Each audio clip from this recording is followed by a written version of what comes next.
Pag-aralan ng wasto, panatiling sariwang hangin. Kung meron kang current application for PCO accreditation sa EMB at bigla ka ngayong nag-resign, ongoing pa yung application, lumipat ka na ibang company, ano yung narapat na step para doon? Well, walang written rule doon, pero kailangan ah makancel yung application mo sa EMB Regional Office through online application system. Kasi pag lumipat ka na ibang company and then you will assume position as PCO at mag-a-apply ka ng panibagong accreditation, makikita sa system na may pending application ka. So, narapat na makancel yon. Now, dito, we can have sample pattern. Hindi ito pro forma, pattern lang. The request for cancellation of current PCO application due to change of company. So start tayo syempre sa kanino natin i-address. Laging ina-address natin yan sa Regional Director of the concerned regional office of EMB. For example, date May 20, 2026, Mr. Robert Angelo Metin, Regional Director, EMB Region 4A. Assuming na nasa Region 4A. PITX Tower 2, Barangay Tambo, Parañaque City. And our subject, request for cancellation of current pollution control officer application due to change of company. So very particular tayo sa ating request sa Office of the Regional Director. Dear Director Metin, I respectfully request the cancellation of my current PCO application. So napaka linaw nung request natin na agad. So magandang tinitingnan na direct na tayo sa mga request. Re- Respectfully request the cancellation of my current PCO application filed under the company. So kung pending doon sa system, wala pa namang update yon, di pa naman na-approve. So pwede natin sambitin the current company name, ABC Company Inc. Ito yung previous employer natin kung saan meron tayong current application. And then maganda para mabilis ma-retrieve the PCO application ID number. Lahat naman ng application may queue. So merong PCO application ID number yon. Madali nang makita, ma-retrieve ng case handler yung application na yon. And then yung address ng company. So maaari din kasi minsan na lumipat ka, same lang din yung name pero iba naman na address. Ano?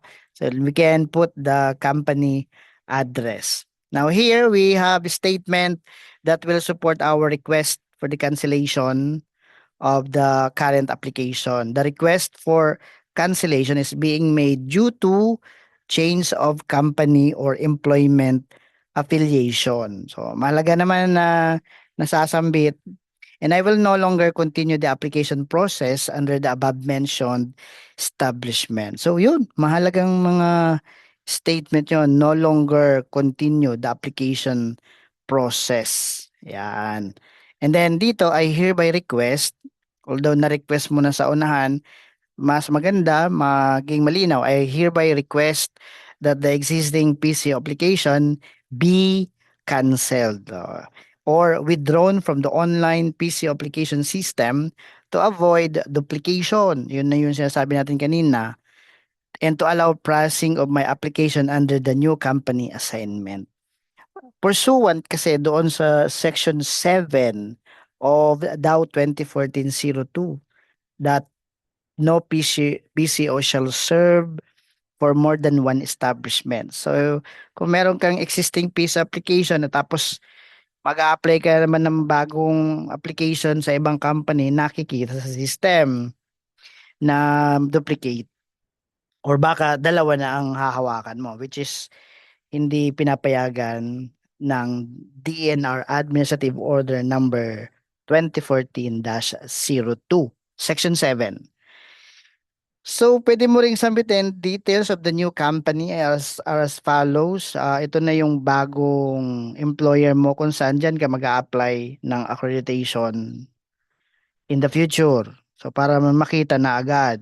Let's say XYZ Corporation at ang address naman Barangay Sico, Lipa City, Batangas at ang position mo Operations Manager or PCO. So, yan naman ay magbabari. Depende na sa gumagawa nitong request.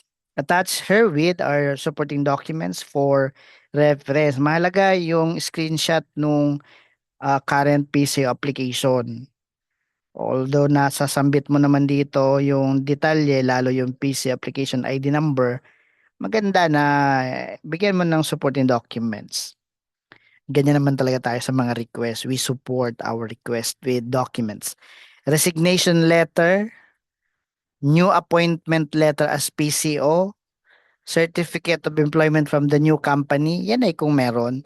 And then other supporting documents. So itong 1, 2, 3, 4, 5, these are again not based on official requirements. Kumbaga titingnan mo lang anong document ang magsusupport dito sa sinasabi kong nag-change ako ng company. And I will no longer continue the application process to avoid duplication, 'di ba?